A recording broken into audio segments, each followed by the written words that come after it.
Welcome, Spartans, to another Halo Book Club, part of Podcast Evolved, your home for Halo.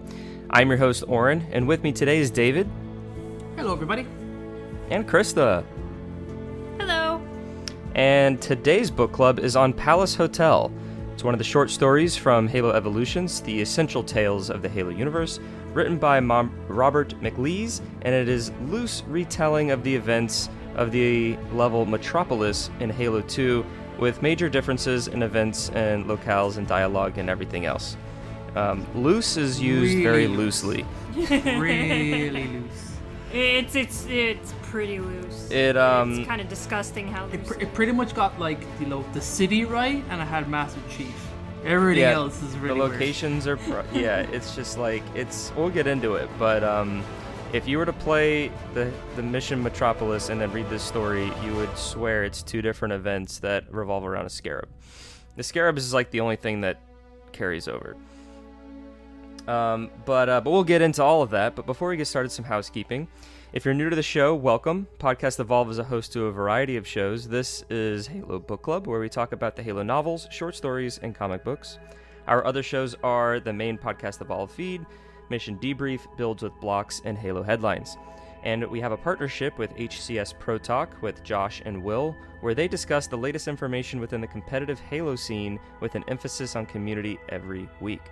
You can learn more about each of them on our awesome website, halopodcastevolve.com. If you're already a fan of the show, we ask you to rate us and leave us a review. We greatly appreciate all the feedback that we receive from our listeners to improve the quality of all of our shows. We'd like to take a quick moment to thank all of our patrons for the continued support. Thank you guys so much for keeping the lights on and supporting us as we branch out and give you guys more and more content each and every week. Our patrons receive a variety of exclusive rewards such as early episodes, unique swag, and access to our very own soundtrack album featuring 18 songs. Head over to patreon.com/podcastevolve to learn more. And finally, we encourage all of our listeners to support Audible, where they can enjoy the growing collection of Halo novels all in one place, along with thousands of other novels, guidance, wellness programs, and more. You can use the URL audibletrial.com/podcastevolve to learn more and start your free trial today. Yay! Yay! Woo! I mean, Right. Yay! So we're just gonna bring this up to the top. This is probably the worst and least favorite short story from the Evolutions collection. There's always going to be a best, Mona Lisa, and there's always going to be a worse. So we'll kind of just get into it. Robert McLees. It's written well, but it's just not. It's weird. The way I kind of talked about it before the show is that it almost, in my head canon, is kind of making it as if like a Marine is remembering these events, because memory can always be fuzzy than how it actually happened. And if you kind of think about it from that regard, then it's like, yeah, okay, I can kind of see how it goes. But we'll kind of get into where the differences are between the mission Metropolis and the short story. But Robert McLees, he did a good job, I guess.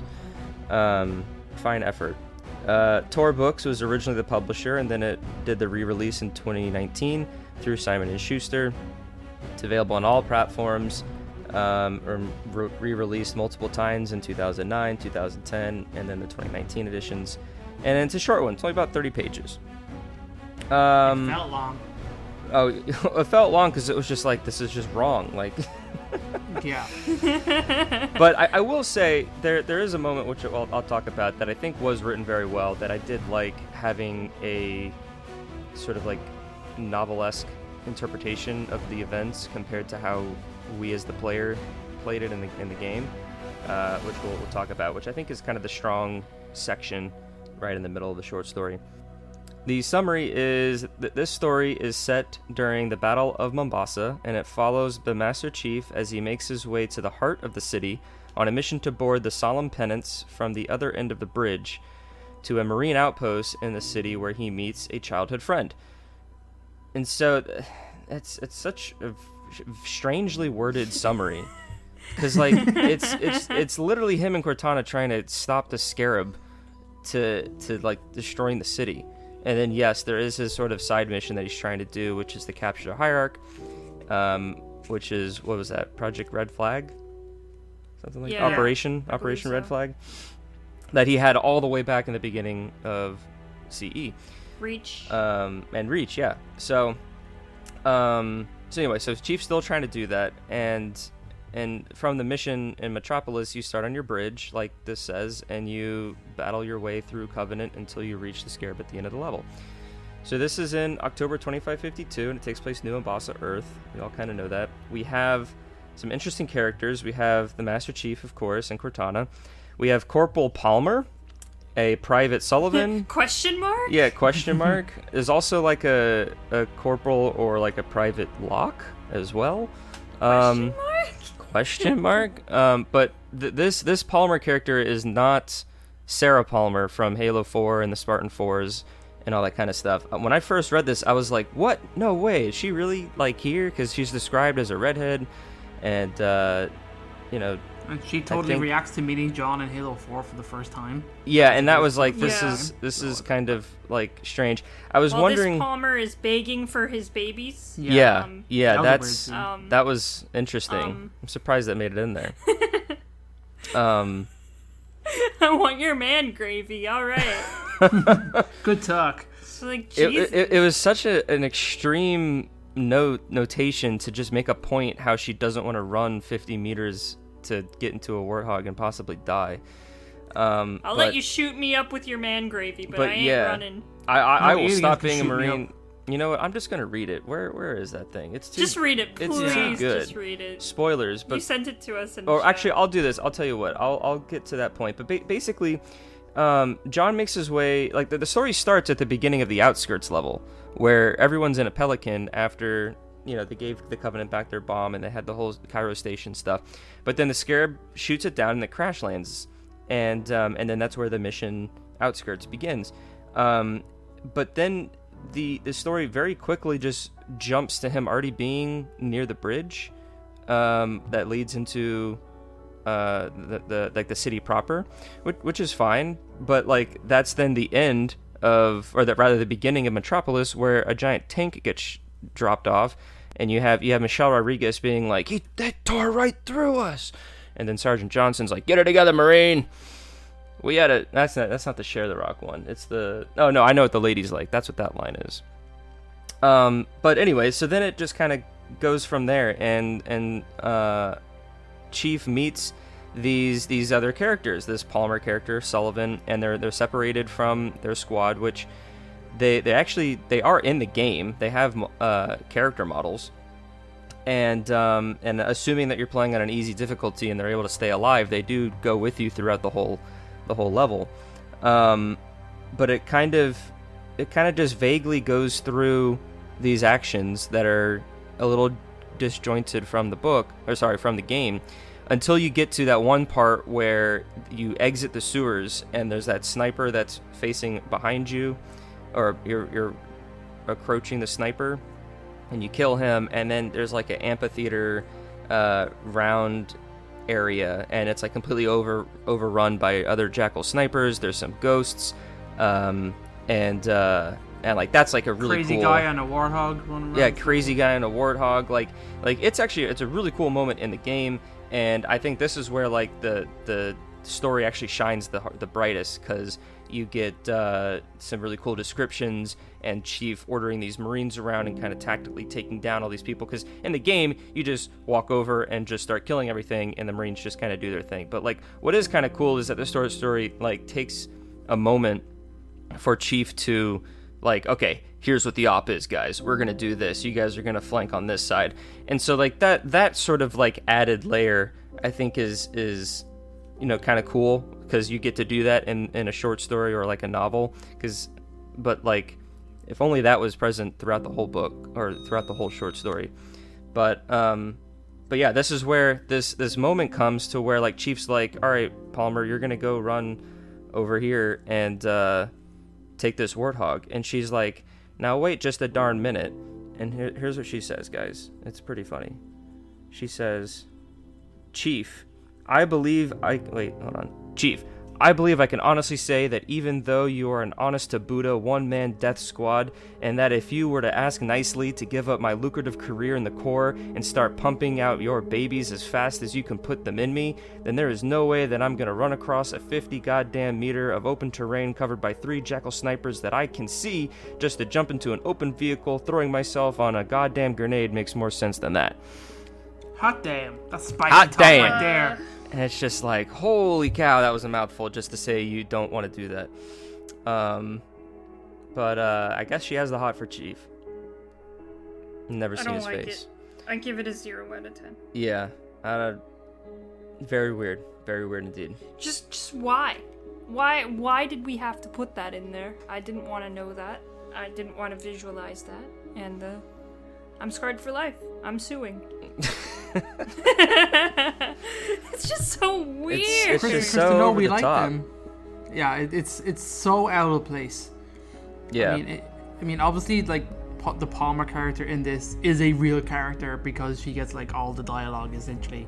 And John has got plenty of responses. Cortana's in here too, but she's kind of very much in the background. Yeah. But I don't know. It was a weird moment. I had to read it twice. I was like, this is not good. I'm not this is wrong. Yeah. Yeah, the first half, I read it in like 2 parts, and just like the first half, I was just so confused because I was like, this is not what's in the game. And then we get to this scene, and I'm like, okay, this actually is pretty cool, and I'm like really engaged. And then they throw this line in, and I'm just like, what in the world? But yeah, like I said, I think this is the strongest part of the scene. You get to see the Marines in action. You get to read kind of, Chief's decision making, how he just like says, okay, ready, go, and then he's already like 10 meters away because he can sprint so fast, and the Marines are just like starstruck. So that's pretty cool. But then it starts going to sort of the end of the short story where we get the title of the short story, The Palace Hotel, where there's kind of like a debrief, regroup, like, okay guys, we did it, but we're readying our forces before we get ready to fight the Scarab. In the game, after this section, you just get on your Warthog and you just drive right to the highway area and you just start fighting everybody. I assume that there's a Palace Hotel like logo or marquee on the side of a building somewhere, just like there's a Hotel Zanzibar in Outskirts. But that's what I was thinking this was almost. I was like, wait, is it that That's hotel? what I thought first, but I was like, no, I'm pretty sure that's Zanzibar, and that's in the Outskirts mission. But all you do is like walk through the lobby, and then like all the Marines or like the back of the hotel is blown out, and then that's where you get the Warthog in that level to then go drive through all the sewers and stuff. And those Marines have their own in-canon story and even short kind of cutscene and everything. Yeah. The day at the beach kind of stuff that tells the story of these Marines. So the Marines in Hotel Zanzibar. Yeah. I got you. So it was just very strange, but then now we have this whole dialogue cutscene that like just never happened, and Master Chief meets this lieutenant called Parissa. What's her last Nailed name? it. Parissa something. It's just Lieutenant. She has a last name. And she starts talking about how, or like John like noticed her accent was a little weird, and she's like, yeah, well I was born on Earth, but then I quickly moved to Eridanus 2, and I grew up there, and then joined the Corps, and then they brought everyone back to Earth when the Covenant was starting to, kill everybody. And then she just kind of like what, I might have missed this, but like what prompts her to like start talking about her childhood and like show Master Chief her photo? She had the photo out and was looking at it when John came up to her, and he recognized the photo.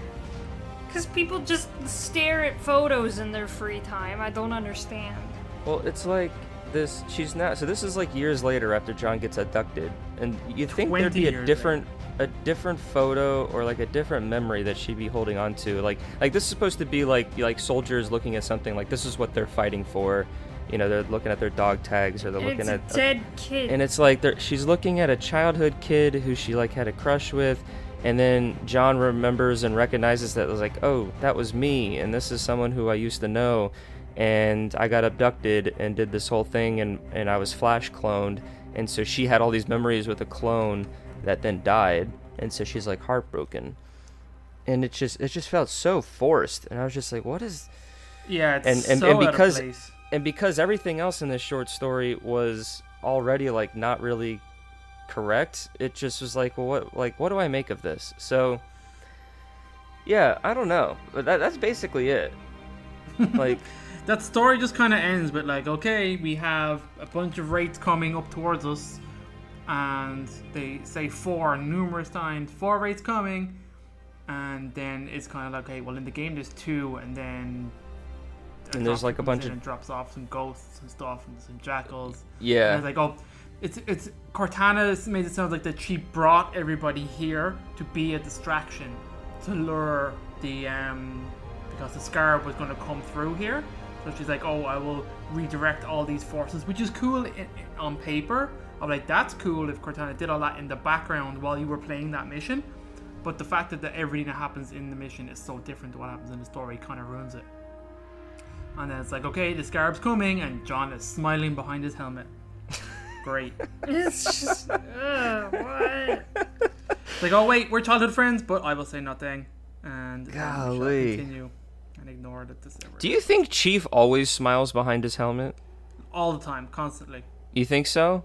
Yeah, he's a He's happy just making camper. faces at people. Yeah. Is it like now with mask culture post COVID where you can like lick your lips or like smile or do whatever behind your mask because no one would know? Well, I don't know about you, Aaron, but I've adopted the Spartan smile over the past year. Yeah, Do where know what I you do mean? the... Oh, yeah. the I mean, like- the two finger. Yeah, no one knows what I'm doing, so even when I do it, do you know what I mean? But I'm doing it, Aaron. I'm rocking it. I think my significant other would not approve of that. You should do it. You should do it like one time when you guys are like at a grocery store checking out or something, just to see what she says. You're like, thank you, and then do the Spartan smile. She's gonna be like, what the f-? Have a good day at work. Spartan smile.